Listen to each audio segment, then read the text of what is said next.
when did you join? When did you join Dash? Actually, when did you start working with them? Yes.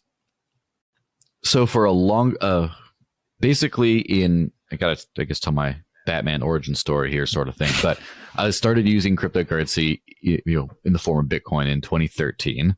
At the end of 2015, I decided this space was too exciting to ignore, and I wanted to live exclusively in the space. And so at the very end of 2015, in order to go do a proper deep dive, I decided to stop accepting payments for anything in fiat currency. And I would say, if you don't pay me in crypto, in this case specifically Bitcoin, I'm not going to take it. I'm not going to take the job. And so about 6 months or so later, about mid 2016, I closed my bank account and said, well, if I can't live unbanked off of crypto, this thing isn't going to work. And so it worked for a few months. And then I ran into an issue where Bitcoin's transaction times and fees got too high, and it was no longer feasible for me to live that way. And so I had to explore a separate way of living. And so it went down the cryptocurrency list and see, like, what else is there out there? Ethereum wasn't going to be used for currency. And, in retrospect, with the fees and stuff the way they are today, that was a good decision. Litecoin was an abandoned project at the time. No one was developing on it or anything. So that didn't work. There was no Bitcoin Cash, nothing. The first one down the list I came to was Dash. And I was like, oh, I remember that from back in the day. And I just switched to using Dash. And, that was, here I am later. That's still my primary money I use. I still don't use a bank account. And that's how I got into Dash. And somewhere in the beginning of 2017, I joined some project, the promotional project that was, funded from the official governance system that was called Dash Force. And we did that from 2017 to 2019. And then since then, I've, gone independent with my own content channels and stuff like that.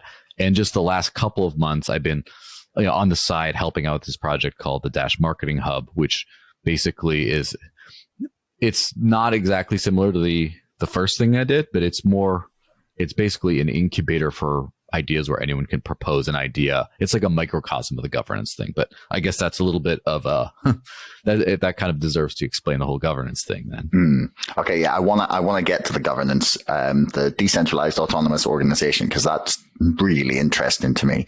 But before we go there, I want to ask about what it was like those first months, especially trying to exist without a bank account and accepting only cryptocurrency, basically. Like, I'm curious as to even back then, because it's very possible now. A lot of people exist that way, but back then that would have been seen as a very radical idea. How did you find that? What was it like trying to buy just like groceries or pay bills, or how did you navigate all those little things? And I've seen people talking about like every transaction in a cryptocurrency being a taxable event. Was that something that was the case then? Like, was that something you had to deal with? So really quick on just the regulatory stuff, because it's an ever-changing landscape. As far as in the US, I don't believe there was anything super clear about cryptocurrency at all in the beginning, because of course it's magic internet money that no one even believes exists. Like they didn't clarify rules for Reddit gold or, World of Warcraft gold or anything like that. And at some point it was said, oh, it's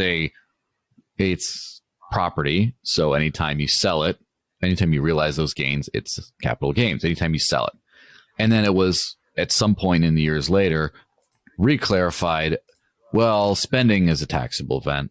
And then at some point it was clarified, well, at some point there was a legislation introduced to do an exemption for certain amounts, like if it's a low enough amount, so to not be onerous in reporting and stuff. And I don't know if that's ever gone through, but it's basically been a fast expanding kind of a thing. And so a lot of people have just sort of, a lot of people have had very different strategies on, reporting and things like that, and various different successful strategies, I might add. And that's something, I don't know if it's the same way in other countries, but the US tax system is very complicated. And a lot of times, basically what you got to do is you follow the rules to the best of your abilities, and then they accept it or don't. And, I mean, it's kind of like, well, let's see if they'll buy this. And yeah, they bought. All right, you keep going. It's the amount of small business owners who I believe it's a zero, like almost 0% of small business owners cross every single, dot every I, cross every single T as far as what could be interpreted in some ways. Just here's what happened. Do you like it or not? Everyone's been sort of paid under the table or whatever at some point in life, even some of the more compliant people out there. So that's just kind of a large, that's just kind of a large thing to explain that whole thing. But what was the next part? I'm sorry, I got on the. What was it like? What was it like existing at that time, paying everything in crypto? And what cryptocurrency were you using? Was it primarily Bitcoin? Yes, it was primarily Bitcoin because I think at that point it was 85 to 90% of the market capitalization of all of crypto together. And it was almost all the other cryptocurrencies that existed at the time were not in anything what one could call wide use. They were just little experiments off on the side. And it was like Bitcoin and then the rest. Mm-hmm. And so it's important to note for context that the area I live, New Hampshire, is full of crypto people and has been forever. I mean, really? Roger Ver first heard about Bitcoin by listening to a New Hampshire-based radio show. That's how we got into it. At our local meetups, we've had Vitalik Buterin, Gavin Andreessen, Eric Voorhees used to be here, Charlie Schramm, like a whole bunch of these. The first Bitcoin ATMs in the world were invented here in New Hampshire. And so it's quite a crypto hotspot as far as like actual usage and adoption for money purposes.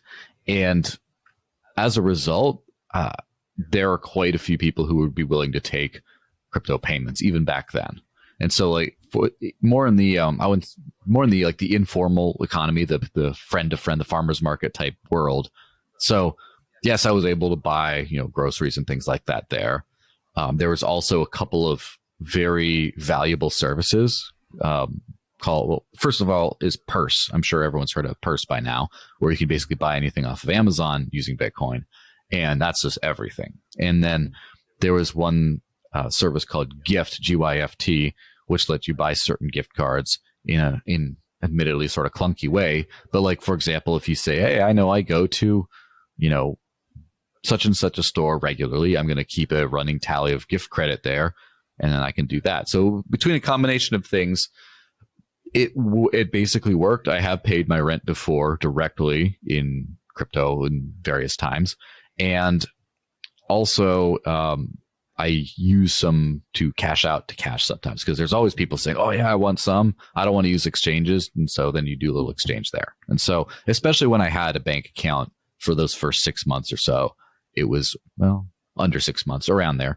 But especially during those times, it was easy enough to do to cash out and use the bank then. And then it was after that, after that, things were a little bit different.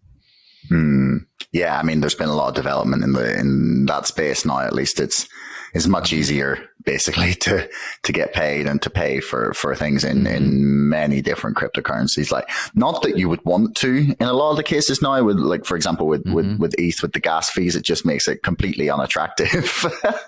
Yeah, yeah. So I had Kurt Jr. on my show last week. Kurt says hi. By the way, that guy's a top guy, great dude. Yeah, he was a lot of fun to talk to. Like, give me some perspectives that on a lot of different parts of like the Bitcoin world that I had not really considered or thought about it from this angle. And I'm still, like, I'm stumbling into this space with more knowledge than probably the average person at this point, but like nowhere near the level of like comprehensive understanding of the entire space that people who have been like in this for 6, 7, 8, 9 years have. So it's great to be able to speak to people like yourself, to Kurt, and get some interesting perspectives and ways from looking at it. And he's obviously a big advocate for Bitcoin Cash, for BSV.